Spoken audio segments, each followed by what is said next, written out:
Hi, this is Gary with MacMost Now. Today, let's talk to some iPhone app developers.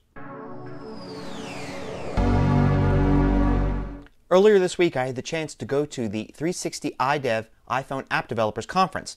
There, I talked to a lot of app developers about their apps, asked them what they liked and didn't like about developing for the iPhone and iPod Touch platform, and how others can get into iPhone app development. Rocket Monkey allows you to control a 3D space monkey as he avoids asteroids and travels through different systems and avoids all obstacles at all times. It's a in-photo captioning and annotation tool. You can do speech bubbles, you can do impact font for low and fail text, you can add tags to people's faces. Well, it's a music rhythm game. We've got about somewhere in the neighborhood of 13 million users on it. It's the most popular game in the store to date. The first one was Scrabby, the Scrabble word finder, and the second was sort of a follow-on tool, which was Judge Scrabby. My primary app is called Flower Garden, which is something that lets you plant seeds. It's kind of a game, kind of like an entertainment app.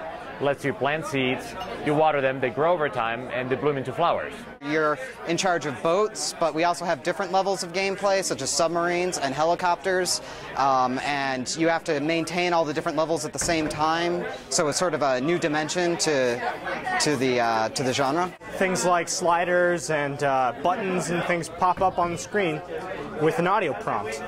And it's basically supposed to be a training tool for new users to get used to the interface elements of the iPhone. Geo Defense Swarm just came out, made #2 on the app list. It's a tower defense game. Awesome in all ways. Always.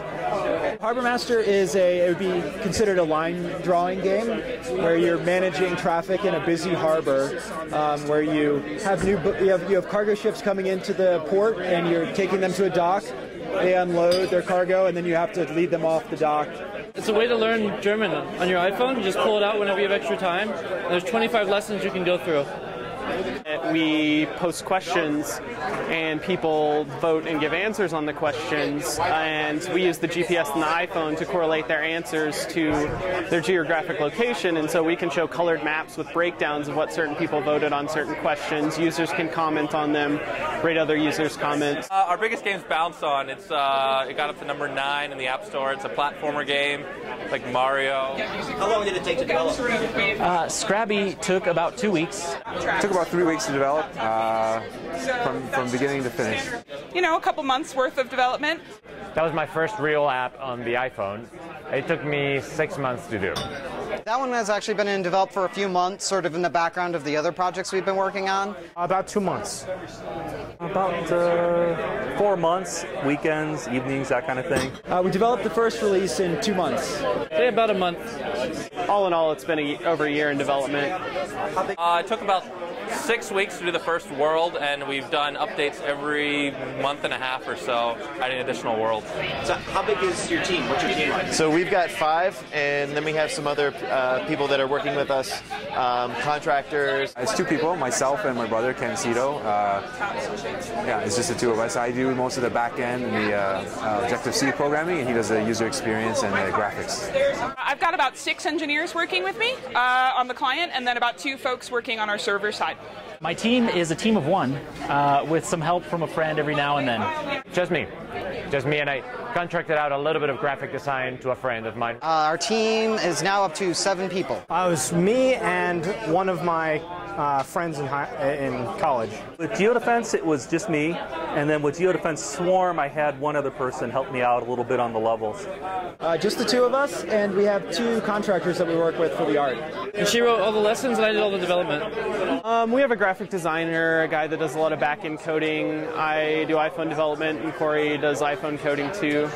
I have some people that do marketing and the business side of things too. We have 7 people, just hired 2 more, so we're up to 7 now. What do you like most about iPhone development? It's great to make games, have fun doing it, and make enough money to keep doing it, honestly. You know, the fact that you can develop an app so quickly and really do something that someone hasn't done before is quite exciting. For me, it's like home. You know, it's the platform that I love to work on. So, there's nothing more to be said than that. There's something about Objective-C that's just very, very elegant that just really clicks with me. So this is the first mobile platform that has the power and the capabilities that make it a really, really fun platform to program. It has OpenGL, has graphics hardware, and then it has really cool, innovative, input and multi-touch stuff. The frameworks behind it, UIKit and all those other things are very fleshed out and very easy to use. The fact that if you develop something and it does really well, Apple drives a dump truck full of cash up to your bank account every month, that is enjoyable. I think being our own bosses, we left traditional big jobs, and now we just work for ourselves out of our apartment, and we get to be totally independent. So that's awesome. I like that you immediately have a market of 50 million people, and before the iPhone platform, there was no way to get such large exposure. What are the biggest problems that faces iPhone app developers? I would say that the biggest problem is the developers themselves. The biggest issue is probably trying to do a little too much, trying to get too fancy. Just making sure that your app isn't buried in the App Store. There's 80,000 apps that are out there, and you really need to make your app stand out from the crowd. Probably Apple itself. The review process sometimes can be hit or miss. The platform has some issues in that it's really fast moving, and so there can be bugs introduced in different issuances of the OS. And then Apple can be a little bit of a black box, and that can be challenging at times. It's almost like the biggest benefit and the biggest problem is the App Store. It's the greatest, one of the best things about the platform is the distribution channel, but it's standing out from the noise that makes it very difficult. Trying to make small casual games that aren't going to be too ridiculous to develop, but still attractive to, the casual gamer audience. The steps it takes to get into the iTunes Store and the App Store, the review process and all the things you have to do to get that set up is kind of lengthy. The biggest problem that most developers have is they don't understand how to promote their title. They can't rise above the noise. Finding that really fun, compelling product that you can get out there on the App Store to kind of be able to stand above the crowds and kind of stand out from everyone. I think that's the toughest part. I think it's the iPhone app review process, because you really have to look at the app you're developing and saying, is this going to get approved by Apple? Because if it's not, then yeah. And then you could be a month into the review process and be like, did I just waste a month of my time? We just have a lot of trouble with apps being rejected for using too much bandwidth, or just the App Store approval process in general. Just getting exposure, getting enough people to see your app, see how good it is, and getting attention from Apple. Now, what's the best way for somebody to get started in iPhone development? I think just get started. Come up with an idea and a prototype and bang it out and get it out there on the store.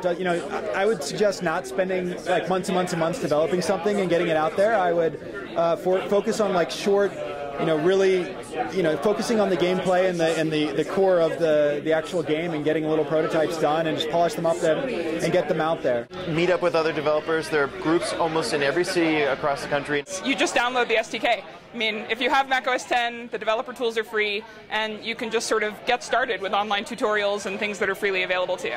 To just jump into some of the, some of the samples that Apple has, and probably go to conferences like 360 iDev to really get engaged with other developers. The best way is just to do something. It's download the SDK for free and do something on the simulator. You don't even have to pay the $99. And everybody can do that, which is one of the really cool things. You go to the Apple development site, download the SDK, and you're off to the races. I think the A-Press books are the best. I think it's iPhone Development. I don't remember the name. I think it has an orange on the front.